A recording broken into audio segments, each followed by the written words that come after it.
Join کیا ہے مسرت مصباح صاحبہ نے. ان کا نام جو ہے وہ کسی تعارف کا محتاط نہیں ہے. انہوں نے بہت کام کیا خواتین کے حقوق پہ، اور اسمائل فاؤنڈیشن کی یہ نام ہی بڑا خوبصورت ہے اسمائل. رمضان المبارک میں تو یہ بھی اپنا نام بھی مسرت ہے، اور پھر اسمائل. اور رمضان المبارک میں جہاں ہم عبادت کرتے ہیں اللہ کی، تو یہ بھی ایک عبادت ہے کہ اسمائل لانا لوگوں کے چہروں پہ. اور تو بہت شکریہ، اور آپ کو رمضان مبارک. اور تو ہمیں بتائیے رمضان جو ہے وہ آپ کا کیسا گزرے گا، اور خواتین کے حقوق کے حوالے سے بھی کچھ ہم آپ سے بات کرنا چاہیں گے. ہمارے مذہب میں، ہمارے قرآن میں اور رسول پاک صلی اللہ علیہ وسلم کی حیات طیبہ پہ نظر ڈالیں تو خواتین کا ایک بہت اچھا اور بہت اعلیٰ مقام ہے. وہ صرف ایک رشتے کی بات نہیں ہوتی، وہاں پر بات ہوتی ہے کہ جب رسول پاک صلی اللہ علیہ وسلم کے پاس حضرت فاطمۃ الزہرا تشریف لاتی تھی تو وہ اپنی جگہ سے اٹھتے تھے، بوسہ دیتے تھے اور ان کو اپنی جگہ پہ بٹھالتے تھے. تو یہ رشتہ جو ہے وہ بیٹی کا، باپ کا، ایک عورت کا، یہ ہمیں یاد دلاتا ہے کہ آپ خالی ایک رشتے کو، جس کو ہم ماں کہتے ہیں، اس میں کوئی شک نہیں کہ وہ مطلب وہ بہت عظیم رشتہ ہے، لیکن باقی تمام جو رشتے ہیں ان کی بھی اتنا ہی عزت اور احترام کرنا چاہیے، اور ان کی اہمیت ہے. اور جب ہم اس اہمیت کا ذکر کرتے ہیں تو پھر اس میں ماں کا وہ بہت امپورٹنٹ جو حصہ ہے وہ یہ ہوتا ہے تربیت کا. جی. اور وہ تربیت جو ہے وہ ماں اپنے بچوں یعنی کہ بیٹا اور بیٹی کو برابر دیتی ہے. وہ سکھاتی ہے گناہ ثواب کا فرق، وہ بتاتی ہے چھوٹے بڑے کا پیار اور احترام کرنا، وہ بتاتی ہے کہ کیا چیز غلط ہے اور کیا چیز صحیح ہے. تو یہ تمام چیزیں جو ہیں وہ سب بالکل روز روشن کی طرح آیا ہیں. اب ہم لوگ انفارچونیٹلی کلچرل نارمز میں پھنستے ہوئے اب اس مقام پر آ گئے ہیں جہاں پر ہم رشتوں کا وہ احترام نہیں رکھتے، اور نہ ہی میرا خیال میں ہم مذہب کو اس طرح سے سمجھ پاتے ہیں جس طرح سے بتایا گیا ہے.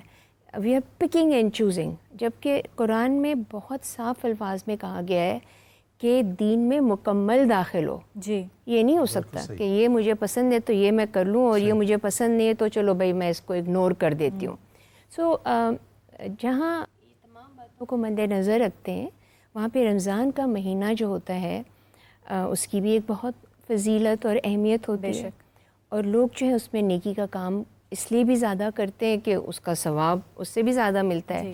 یہ نہیں ہے کہ باقی پورے سالوں میں آپ کو ثواب نہیں ملے گا، لیکن اگر آپ اسی سوچ کے ساتھ ہر اچھا کام خوش نیتی کے ساتھ پورے سال کرتے رہیں گے تو اس کا بھی بہت بڑا اجر ملتا ہے. اجر دینے والی تو اللہ کی ذات ہے. اور ہم لوگ، میرا جو اسمائل اگین فاؤنڈیشن ادارہ ہے یہ ان بچیوں کی مدد کرتا ہے یا ان کا خیال رکھتا ہے جو کہ تیزاب یا مٹی کے تیل سے جلا دی جاتی ہیں. اب یہ جو جلائے جانے کا جو عمل ہے وہ ہمارے لیے نہیں ہے. مجھے تو یاد ہے کہ بچپنے سے ہمیں ڈرایا جاتا جھوٹ نہ بولو ورنہ دوزخ کی آگ میں جل جاؤ گے. تو یہ ایک ایسی عمل ہے جو کہ قطعی جو ہے وہ ایکسیپٹیبل نہیں ہے. ایسے ہی ہے نا، آپ لوگ بھی بیٹھے ہوئے، اور اس میں پھر بچیوں کو جلایا جائے یا تیزاب پھینکا جائے تو اس میں پھینکنے والے کا آپ ذہنی حالت دیکھیے، اس کی مدد کرنے والے کی ذہنی حالت دیکھیے، اس خاندان کی ذہنی حالت دیکھیے جو ایک بیٹی کو اس لیے جلا رہے ہیں کہ اس کے ہاں بیٹیاں پیدا ہو رہی ہیں. ایک عورت کو اس لیے تیزاب پھینکا جا رہا ہے کہ وہ جہیز کم لے کر آئی تھی. ایک بچی کو یا بچیوں کو اس لیے جلایا جا رہا ہے کہ وراثت میں ان کو وہ مر جائیں گی تو وہ حصہ ہمیں مل جائے گا. اور اس کے علاوہ پھر شادی سے انکاری پر اب آپ بھی تمام چیزوں کو دیکھیں. مسرت آپ قریباً 25 سالوں سے یہ فلاحی کام کر رہی ہیں. پھر یہ معاشرے کی جو ٹھکرائی ہوئی اور پھر تیزاب گردی کا شکار خواتین آپ کے پاس آتی ہیں، یہ کس طرح کے کیسز ہیں؟ مطلب کس طرح سے ویری کرتے ہیں؟ آپ کے پاس کیسے پہنچتی ہیں؟ پھر آپ کیسے ان کو سہارا دیتی ہیں؟ تو ہم کو پتہ چلتا ہے، اور ہمیں کبھی اس گھر کے افراد جو ہوتے ہیں وہ کانٹیکٹ کرتے ہیں، کبھی ہم ٹی وی کے ذریعے، یا جب وہ ہاسپٹل میں لائی جاتی ہیں تو وہاں کا گارڈ یا وہاں کی نرس جو ہے وہ فون کرتی ہے. اور کیونکہ ڈیپلیکس اب پاکستان کے ہر شہر میں موجود ہے تو بچیوں کو پتہ ہے کہ ان کے پاس جائیں گے تو مدد ملے گی. تو ہم ان کو آئیڈینٹیفائی کرتے ہیں, پھر ان کا مفت علاج کرتے ہیں. اور اتنی بری طرح جو بچ جاتی ہیں, زیادہ تر تو بیچاری بچ بھی نہیں پاتی ہیں, ان کا مفت علاج کرتے ہوئے ہم ان کو بہتر میڈیکل فیسلٹی میں لے کر آتے ہیں. اب کسی کا آپریشن ہوا اور اس کے چہرے کے اوپر تیزاب تھا لیکن اس کی آنکھ کھلی اور اس کی بینائی باقی ہے, تو اس کا علاج جب ہوگا تو یہ ایک صدقہ جاریہ ہے. جی بالکل, ٹھیک ہے. لیکن اس کے علاوہ بھی بہت سے آپریشنز ہوتے ہیں. پھر ہم ان کو, ان کی گردن جڑی ہوئی ہے, ہاتھ جڑے ہوئے ہیں, پھر ہم ان کے آپریشنز کراتے جاتے ہیں. اور جب وہ ان کے اعضاء کام کرنے لگتے ہیں تو پھر ہم ان کو کوئی نہ کوئی ہنر سکھاتے ہیں تاکہ وہ اپنے پاؤں پہ کھڑے ہوں. میڈم آپ دوبارہ آئیں گے آپ کے پاس, ہمارے ساتھ ایک کالر موجود ہے, ذرا ان کی کال لیتے ہیں. جی کون بات کر رہے ہیں, کہاں سے بات کر رہے ہیں؟ جی وعلیکم السلام, میں سیالکوٹ سے محمد بات کر رہا ہوں. میرا سوال ہے کہ اگر اللہ تعالیٰ نے ہر چیز کو پہلے سے مقدر کر دیا ہے جیسا کہ سورہ حدید آیت نمبر 22 میں فرمایا ہے, تو پھر نبی کریم صلی اللہ علیہ وسلم کا دعا مانگنا, کوشش کرنا اور امت کی دعاؤں کی تلقین کرنا کس حکمت پر مبنی ہے؟ ٹھیک, اچھا سوال ہے علامہ صاحب. حسن رضا باقر صاحب, آپ اس حوالے سے امیر المومنین حضرت علی علیہ السلام سے بھی یہ سوال ہوا تھا کہ جب اللہ تبارک و تعالیٰ نے مقدرات کا تعین کر دیا ہے تو پھر دعا کا حکم کیوں دیا؟ تو آپ نے فرمایا ہو سکتا ہے وہاں پر یہی لکھا ہو تم دعا مانگو گے تو تمہیں یہ چیز عطا ہوگی. ٹھیک ہے. اور دوسرا یہ ہے کہ مقدرات دو طرح کے ہیں. ایک یہ ہے کہ جن میں تغیر و تبدل نہیں ہوتا, دوسرا یہ ہے جن میں تغیر و تبدل ہو سکتا ہے. جیسے قرآن مجید میں اللہ نے کہا یمحو اللہ ما یشاء ویثبت, اللہ جو چاہتا ہے مٹا دیتا, جو چاہتا ہے لکھا رہنے دیتا. وعندہ ام الکتاب, اور ایک ام الکتاب ہے, اس کے اندر جو ہے وہ حتمی ہے.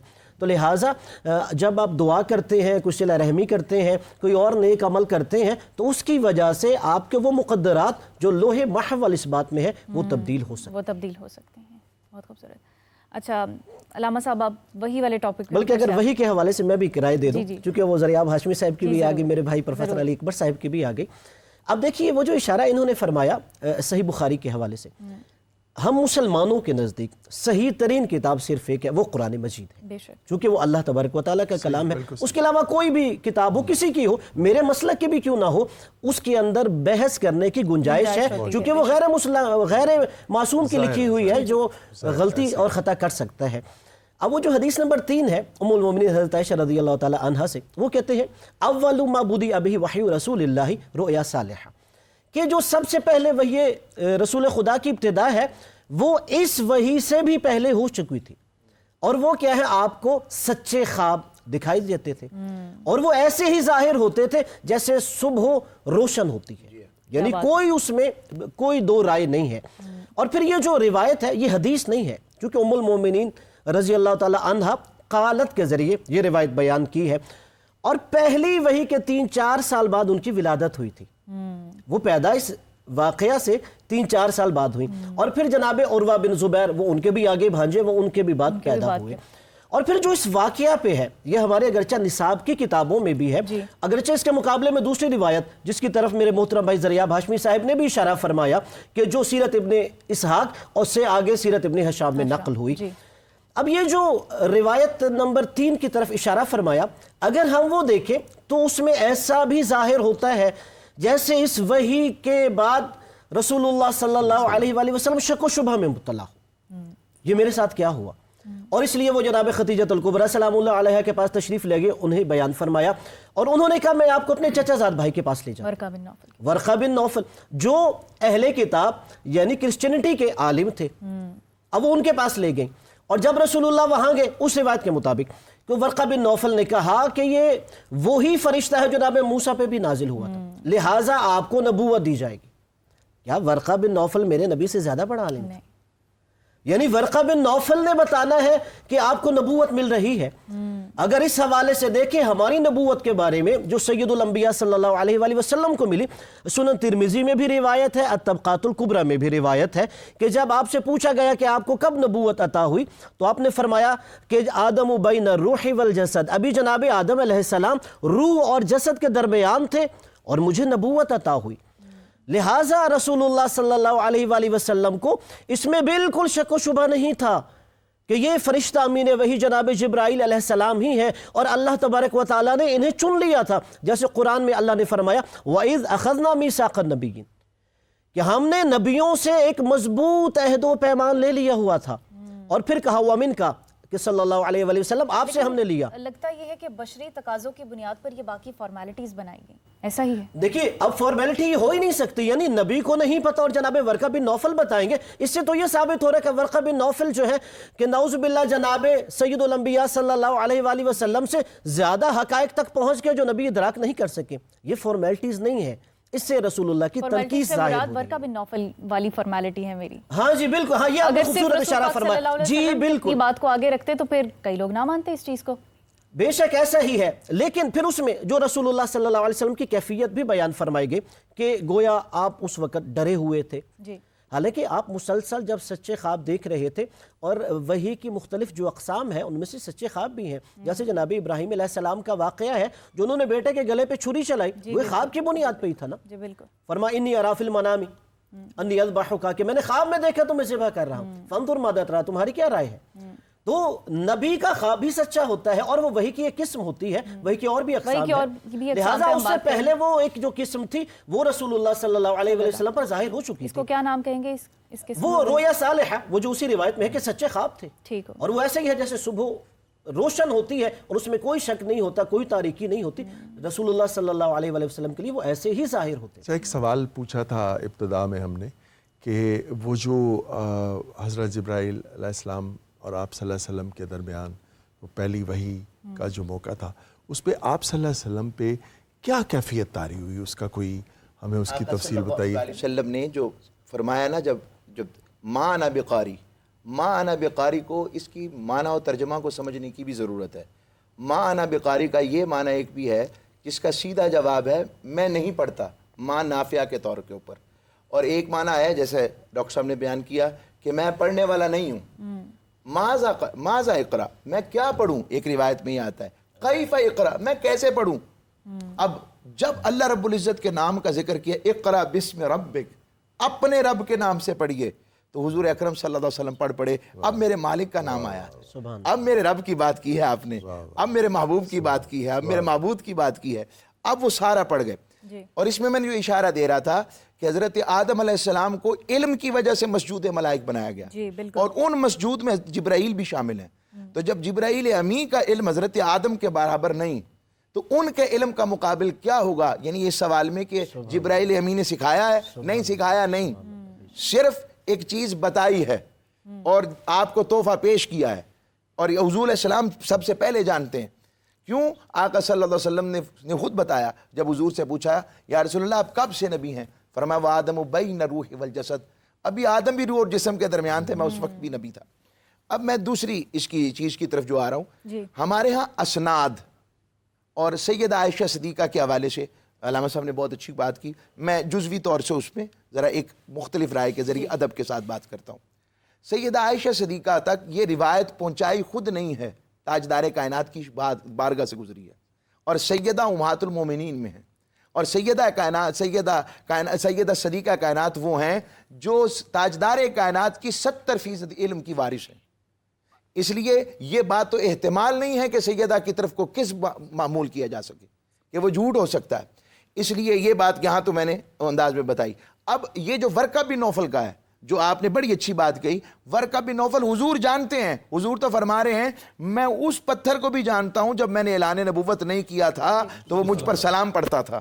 اس کا مطلب آقا علیہ السلام کو اپنی نبوت اور رسالت کا پتہ ہے، مگر اس ورقہ بن نوفل کی تائید کر کر سارے ان کے علم والوں کو بتایا جا رہا ہے، جس کا قرآن میں بیان ہے من بعد اسمہ احمد، جو سیدنا عیسیٰ علیہ السلام نے کیا تھا کہ میرے بعد وہ آئیں گے جو احمد مجتبیٰ ہیں، جن کی آمد کا تذکرہ مجمع کے اندر عیسیٰ علیہ السلام کرتے تھے. تو یہ اس کی تائید کروانی مقصود تھی، اور ایک منٹ صرف معذرت میں رک رہا ہوں. ابھی ایک مفسر کی بات کی گئی، ابن اسحاق اور ساری کے، وہ پہلے کے ہیں.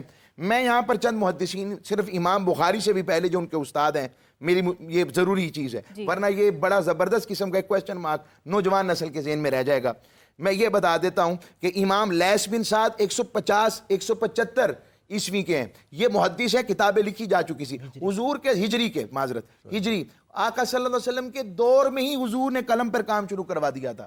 مولا علی المرتضیٰ کا جو صحیفہ تھا, حضرت حمام ابن منبہ کا صحیفہ تھا, پھر عبداللہ ابن مسعود کے صحائف تھے, پھر عبداللہ بن عمرو بن عاص کے صحائف تھے, پھر موطا امام ابن مالک تھی, پھر امام احمد بن حنبل کی کتاب تھی, مسند امام اعظم ابو حنیفہ کتاب موجود تھی, امام شافعی کی کتابیں موجود تھیں, اور پھر آ کر امام بخاری تک آتے ہیں. یہ ساروں کی جو جمع شدہ کتاب تھی جس کے اوپر سند پر اجماع ہوا, وہ امام بخاری کی بات پر مکمل ہوئی. صحیح.